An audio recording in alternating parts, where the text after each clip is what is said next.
Hello and welcome to South First. I am Chetna Belgare. Most people think diabetes is all about sugar levels and diet, but not many realize how it can affect sexual health too.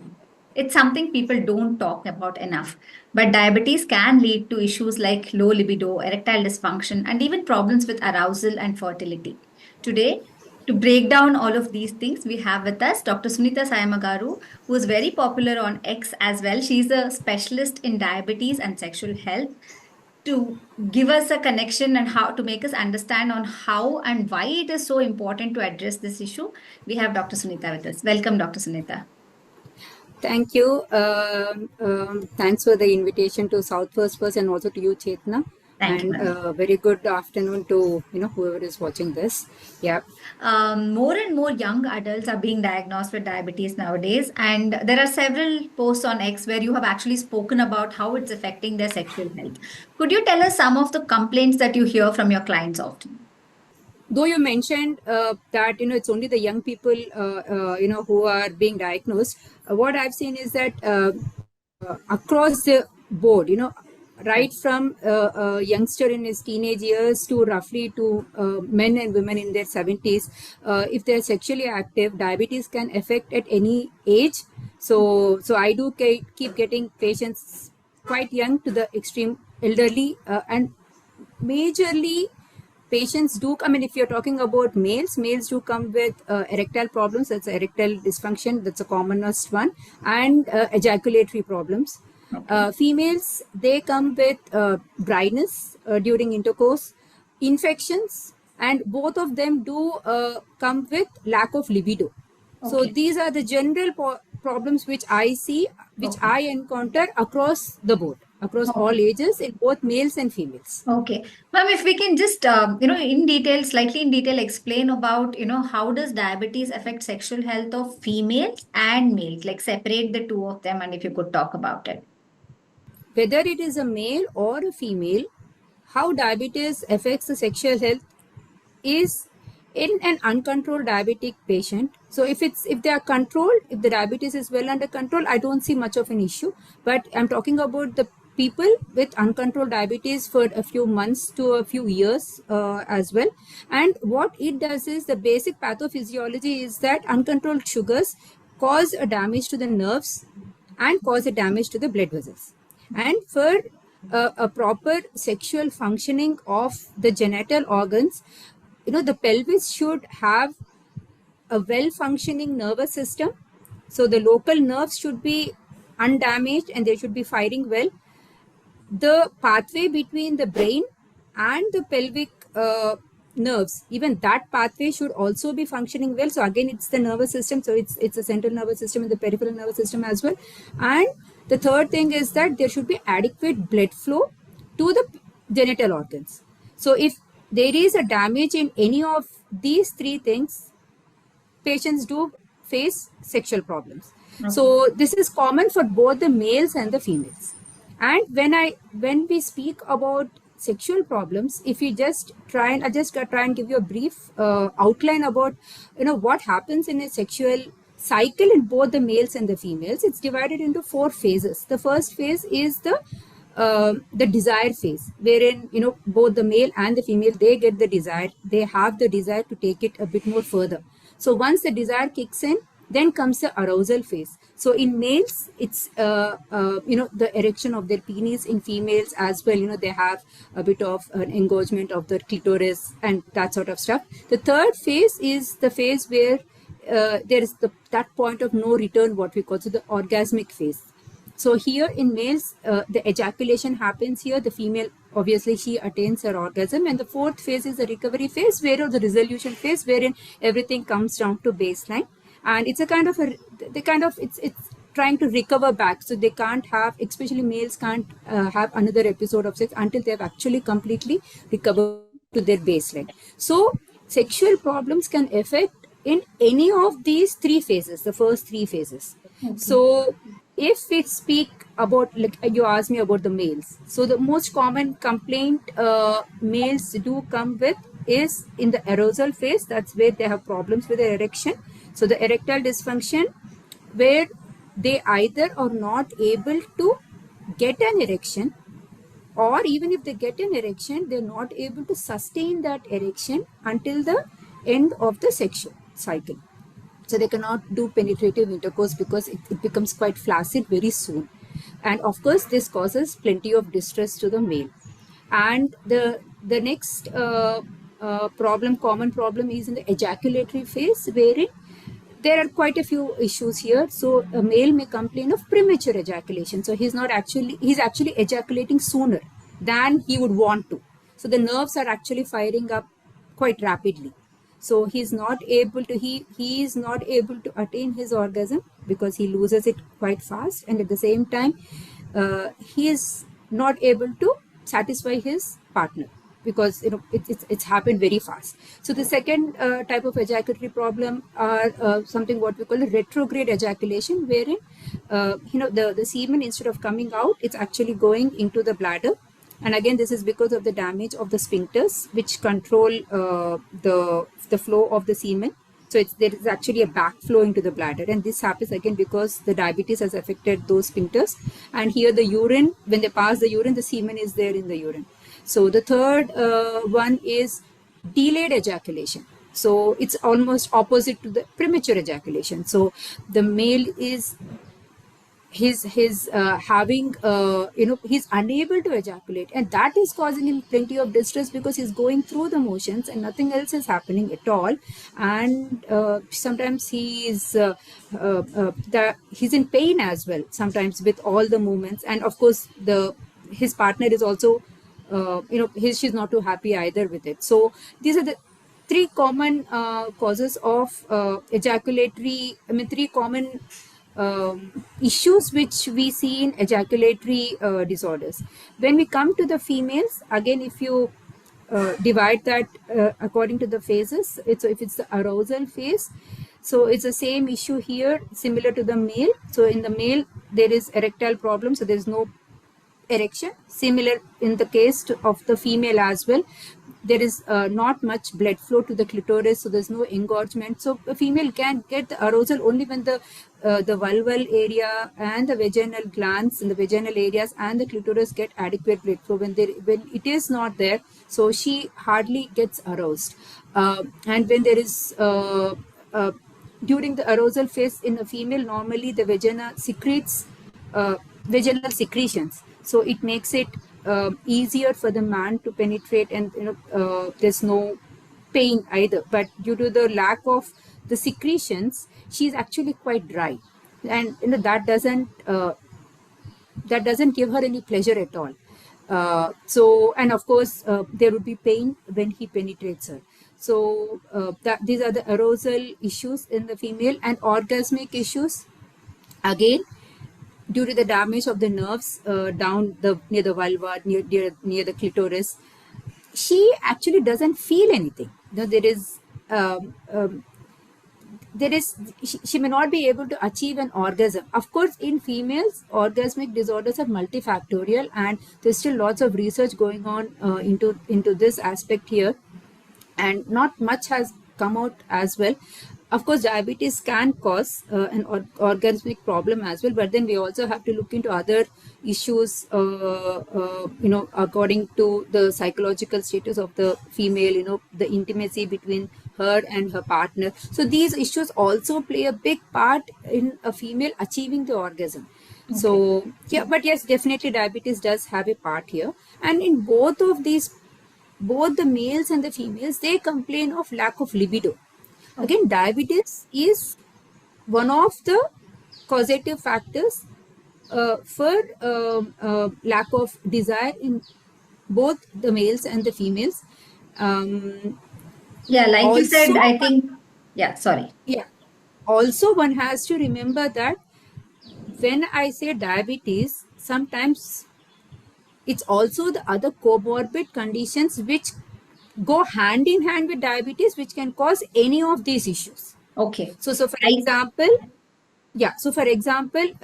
uncontrolled diabetes patient also would have a raised blood pressure, and then they may be on some drugs for the blood pressure.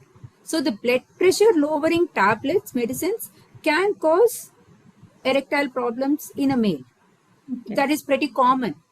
or diabetes, and they may be having some other issues like say an associated mild depression. So if they are on antidepressants, those tablets can cause problems with their sexual, it can just mess up their sexual life. Depression per se itself messes up their sexual life. So one can't just remove diabetes per se and say that it's the only thing which is causing. So the doctor has to look at it in a very holistic way. Diabetes of course is the most important, but then he or she, the doctor also has to look at all the other psychosocial factors, all the other medication list, all the past history, the current history, everything he has to look in detail only, and then kind of manage the patient. Yeah, like sexual health itself is like a multifactorial issue, and like you said, I think that is very important to look at other factors also which is affecting their Yeah. sexual life. Coming to sexual infections per se, do they people with diabetes, do they have any specific sexual infection sort of things that can repeatedly occur to them?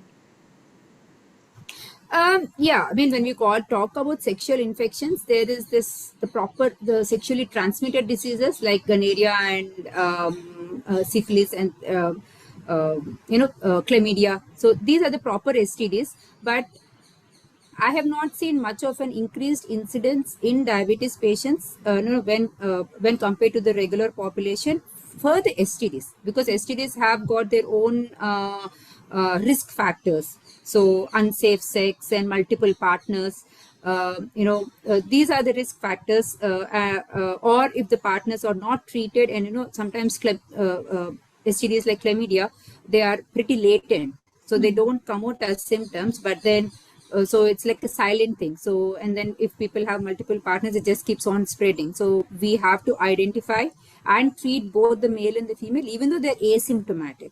So herpes, so all of these are come under the STDs, but then the incidence I feel is almost the same as in the non-diabetic population. But when we talk about other infections which can be transmitted via sex, the most common things most commonest infection which I see is candida. It's a fungal infection. Okay.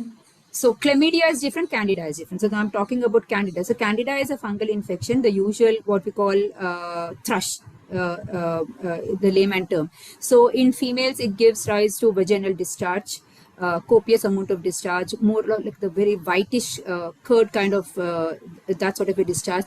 When we examine them inside, they're pretty raw, inflamed vagina, and there is the symptoms. Women would complain of itching. So vulval itching, vaginal itching. So they complain of itching near the vulva, the groin area, and they also feel the itch inside the vagina as well. So that's a commonest complaint which a woman would come with. And a male, they would come with the infection of the tip of their penis. Yep. So what we call the balanitis. So it's raw. There would be cuts on it, inflamed, and each can spread it to the other, though it's not an STD, but because of the very nature of the intercourse, if one of them has the infection, they can spread it to the others, to the partner. And though it doesn't come under STI, the other common infection down below is a UTI, a urinary tract infection. So again, very common in diabetic patients. And UTI and the thrush, the fungal infection, especially in females, go almost hand in hand because of the nature of how the urethral pipe is. It's very short in females, it's longer in males. And the reason for both of these is because in uncontrolled diabetes, the urine has got the sugar. So they're actually losing the sugar through the urine. And even a drop or 2 drops of urine, if it just remains there in the genital areas, so a sugar-filled urine is a very nice breeding ground for bugs, for microorganisms. And hence, they get the infections, and the local infection, the fungal infection, the bacterial infection, it can enter into the pipe. Even the fungal infections also can enter through the urethra, enter into the bladder and cause a urine infection. So treatment of a UTI is antibiotics. Yeah. So see a doctor. Right. So when you talk about, there are like are there any precautions that a male and a female, whoever is diagnosed with diabetes, uncontrolled diabetes, do they have to take any precautions during sex? Because the thing is, are there any fluctuations in the glucose levels? Do they get into hypoglycemia during the sexual act? Is there something like a precaution that the partner or one of them should be aware of? Yeah, I mean that's quite right what you asked. It's a good question because sex is a physical activity just like any other physical activity like running, jogging. Yeah, so it all depends upon the intensity of the sexual act which the couple are indulging in. So obviously it increases their heart rate and the blood pressure and all that. So just like any other physical activity, the blood glucose levels can either go high or can go low. So it's worthwhile for a patient to remember this. So the most important thing we are worried about is a hypoglycemia, that is a low sugar. So especially if this patient is a type 1 diabetic and he is indulging in intercourse without having had his meal, or he's had slightly lower sugars during the course of the day, and then and then that particular episode of sexual intercourse was a bit more physically active, so there is a fair chance that the patient may go low in sugar. Or even if it's an elderly person, even a type 2 diabetic, an elderly man, reserves of the glucose are slightly low and then indulges in intercourse and may notice that they may have a hypo. So it's wise to listen to your own body and see what's happening. Maybe have a glucometer nearby, check it. Also have something nearby, a rapid acting fast carbohydrate nearby near the bed, in case if they have a hypo, to kind of treat their hypo. But I think by and large, majority of patients, they come to realize what's happening. It's just like, they go running and they know what's happening. Right. They also understand what's happening. Keeping a during the snack sexual next act to the as bed well. probably Yeah, helps. that will do the trick. Yeah. And as far as treatment options for these things are considered, like normally what happens is sexual health, talking about it itself is a taboo still. People do not come and talk about it, whether they're diabetic or non-diabetic, doesn't matter. But then they don't want to talk about it. So, but then are there treatment options for these kind of problems in terms of, is it safe for a diabetic to take a Viagra, or is there, if there is an arousal issue, then is it safe for them to take a Viagra? So I'm just giving an example. I'm asking you what are the kind of treatment options? Yeah, treatment options are there. So as I said, as we discussed before, it is multifactorial. Yes. So so the sexual problems are multifactorial, and we have to come to the root cause, what is causing the problem. So I have patients, like as you mentioned about the Viagra. So I do have patients who come to me and they have taken Viagra for an erectile dysfunction and they say that it's not worked. Even the maximum dose has not worked. So when I tease their history, I've understood that there is no organic problem at all. Organic as in there is no bodily problem as such at all. So all of it is working well. But the problem here is a functional problem, something like a psychological problem. Okay. So in that scenario, maybe it's not the Viagra which needs to be given, but maybe he needs to have some other therapy, like maybe counseling, or maybe a psychotherapy, or if the issue is between the couple, like couples therapy. So in fact, here, rather than giving him a medicine, maybe I should ask his partner or wife to come and discuss issues with her. So especially if the problem is coming from her end. So medicines are not the only way to treat a sexual problem. Even but yes, medicines are there. Even in even in people with diabetes, even other than the therapies, is it safe for them to take these medicines if they need so to?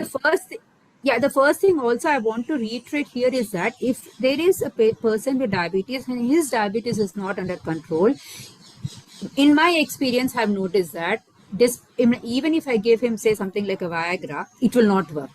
Okay. For him, he has to bring his blood glucose under control. In fact, I can say that roughly in about half of my patients, once I bring their sugars down to the normal level under control, actually I don't really need to give them any tablets for the ED. Right. So it's just that, yeah, it's just that sugars have improved and the metabolism has improved and everything down there has become better. And they themselves have come and said that, or even if I give them a tablet, they themselves after 2 or 3 months come and say that, "Man, doc, we have not used that the prescription at all. I just controlled my diabetes and everything went back to normal." Right. Right. Yeah. So it was here in that case, it was just only controlling the diabetes and a bit of counseling, and that worked. Yes, but Right. for if the answer to your question, yes, for erectile dysfunction we do have medicines. We can give medicines for premature ejaculation. We do have medicines as well. So that will kind of slow down the firing of the nerves, so that the man is able to maintain his erection, and that the ejaculation as well happens at the right moment. Of course, for both of them, for especially for premature ejaculation, there are some certain techniques which we teach the male and even his partner as well, to slow down the ejaculation from happening. Right. So it needs a bit of counseling to both of them. For females, now it's slightly more trickier, because, as I said, the research is still ongoing here. But if it is arousal problem due to lack of lubrication, then a simple lubricant, which you can buy over the counter, that does the trick. I Right. forgot to add here, in when we talk about lubrication, there is the premenopausal and the postmenopausal women. So premenopausal, yes, a simple KY jelly, the lubricant might work, but in a postmenopausal women, the dryness can also be because of the lack of the female hormones. Yeah. And in this scenario, maybe giving a HRT, a local HRT, a topical HRT may work. The hormone replacement therapy may work for them. So they get prescribed, and they use the cream in the vaginal area for 2 or 3 months, and then they can stop and see, and that works for them. Yeah, orgasmic disorders in females slightly trickier to treat by medications alone. Lack of libido, again, in both of them. So in a male, the libido problems can also be because of a low testosterone. So, and once we identify that the male has got low testosterone, of course, that also can, the low testosterone also can cause an erectile problem. So in either case, we can, once we have the documented evidence that their testosterone is low, we can prescribe them testosterone replacement therapy. So we are giving the testosterone in the form of gels, or pellets or injections, that kind of Right. patches kind of. Right. So Since we are these are really short of time, I have one last question, two questions for you quickly. One is whether alcohol, does it play any role in, consumption of alcohol and sexual health in diabetes, patients with diabetes? Yeah, I mean, alcohol can cause problems, especially if he's an alcoholic. Diabetes, uncontrolled diabetes affects the nerves. Alcohol consumption also affects the nerves. So, and it's the same nerves, which we need to function well for the sexual act. So, yes, alcohol is a problem, and again, consuming alcohol before the act. So, that can cause a hypo as well. Okay. So, and so we They want have to be more the careful patient, about. yeah, they have to be more Yes. careful about it. Yeah. So My long term, one short term effects of alcohol. Yeah. Right. So my one last question is, how important is it for healthcare providers to actually talk about sexual health as well to a patient with diabetes? Okay, so this is slightly trickier because what I've noticed is that sometimes doctors themselves, they have this barrier, so they are a bit hesitant to speak, to broach the topic. So maybe for lack of time, or maybe they themselves are not comfortable enough to speak about sex to a patient when they don't ask. Or sometimes, it's because, and sometimes the patients themselves don't ask, and they may think that maybe they're crossing a boundary or something, and just putting stuff into the patients, like, don't want to open a Pandora's box. Right, right. So some of the, yeah, so, and I think it's yeah, so if the doctor is comfortable, then they would speak, like, I'm comfortable. So when a young patient comes to me for uncontrolled diabetes, And I definitely touch upon, especially if it's a male, I definitely touch upon the sex bit, saying that keep your sugars under control. So majority of doctors will tell, okay, keep your sugars under control and you will not get a heart attack or an eye problem or a kidney problem. I add a sex problem to that because I'm Right. comfortable that way. And Right. sometimes that alone is enough for the young man to take stock, because Yeah. in his mind he is not worried about a heart attack or a kidney problem or eye problem which may happen decades later if Right. he's just a 30-year-old man. But then if he thinks that, oh, it can cause a sex problem even in such a short while of 5 years, he is going to take notice of that because he doesn't want. Right. And that has Absolutely. actually worked. Yeah, and that has actually worked. So sometimes being so open has worked. Right. And I'm And pretty open to my patients. right. Thank you very much, Dr. Sunita. No wonder people do come to you with, such problems. And I'm glad that there are doctors like you who are helping people. So thank you very much, doctor. It was wonderful speaking to you. So thank you, Chetna, and thanks to South First as well. Thank you. Yeah, thank you. Lovely speaking to you. Same here, doctor. That is all we have Thank for you. today. Thank you.